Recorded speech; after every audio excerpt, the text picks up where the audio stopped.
अस्सलाम वालेकुम, welcome to रबाब्स literary hub.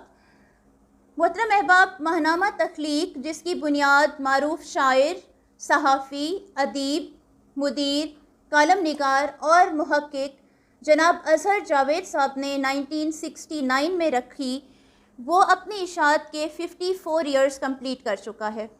ये रिसाला ना सिर्फ जारी है बल्कि इसके मयार को बेहतर से बेहतरीन बनाने का सेहरा उनके फ़र्जंद सुनान अज़हर जावेद को जाता है, जिन्होंने अपनी शबाना रोज़ मेहनत, लगन और खलूस की वजह से ना सिर्फ रिसाले को जारी रखा बल्कि अज़हर जावेद साहब के दोस्तों को भी जोड़े रखा। पुराने दोस्तों को जोड़ने के साथ साथ उन्होंने तख्लीक के अम्ब्रेला तले बहुत से नए लिखारियों और बहुत से नए शायरों को भी इंट्रोड्यूस करवाया, जो मेरा ख़याल है कि दुनिया अदब की एक बेहतरीन खिदमत है। माह जून का शुमारा हाथ में आया तो सुनान अज़हर की तहरीर पहली बात ने चौंका दिया, क्योंकि इस तहरीर में सुनान अज़हर ने हमारी तवज्जो मबजूल करवाने की कोशिश की है कुछ ऐसी चीज़ों की तरफ जो शायद हम अपनी रोज़मर्रा ज़िंदगी में इग्नोर कर जाते हैं। लेकिन मोहतरम अहबाब, ये एक हकीकत है कि अगर हम इसी तरीके के फाइनेंशियल और सोशल क्राइसिस, इकोनॉमिकल क्राइसिस के साथ साथ अगर एथिकल क्राइसिस में मुब्तला लोग हैं तो हमें देखना पड़ेगा कि हम कहाँ पर स्टैंड कर रहे हैं। मैं उनकी लिखी हुई कुछ चीज़ें आपके गोश गुजार करती हूँ और उम्मीद है कि हम एज अ नेशन इस पे थोड़ा बहुत गौर ज़रूर करेंगे और हम देखेंगे कि हम अपने अपने एंड पर क्या कंट्रीब्यूट कर सकते हैं कि हम अपनी आने वाली नस्ल को या अपनी एग्जिस्टिंग जनरेशन को बहुत सी अखलाकी कदरें रौंदने से बचा सकें। तो क्या लिखते हैं सुनान अज़हर? क्या हमारा मुआशरा अखलाकी पस्ती के अरूज पर है? सोशल मीडिया के तूफ़ान ने हमारी आने वाली नई नस्ल को किस राह पर लगा दिया?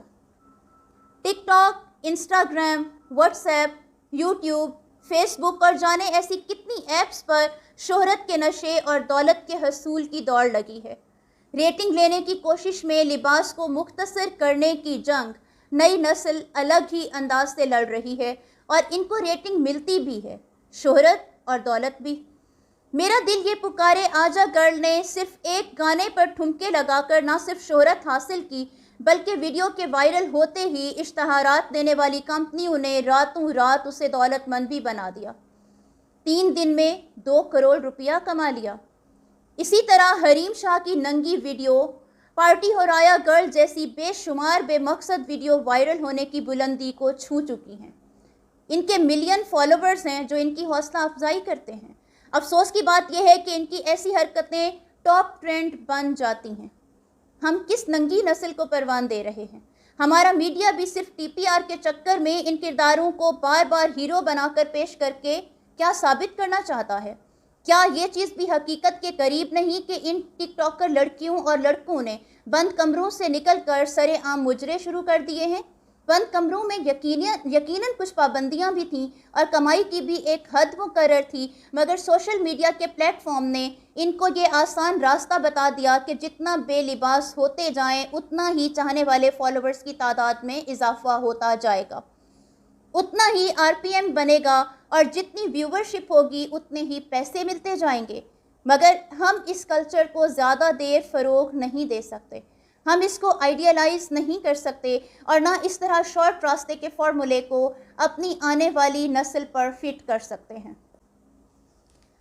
डॉक्टर वलीद जैसे ज़हीन लोग 27 गोल्ड मेडल हाथ में लिए डिग्रियों के बोझ के नीचे दबे इस मुआशरे की आंखें खोलने के लिए काफ़ी हैं कि लाखों रुपए तालीम पर लगाकर भी 2 साल से उसका मुस्तकबिल तारीक है। वो जगह जगह नौकरी की तलाश में सरगर्दां है। इसी तरह डॉक्टर अब्बास, जिन्होंने 7 गोल्ड मेडल हासिल किए, पिछले कई साल से नौकरी हासिल करने में नाकाम है।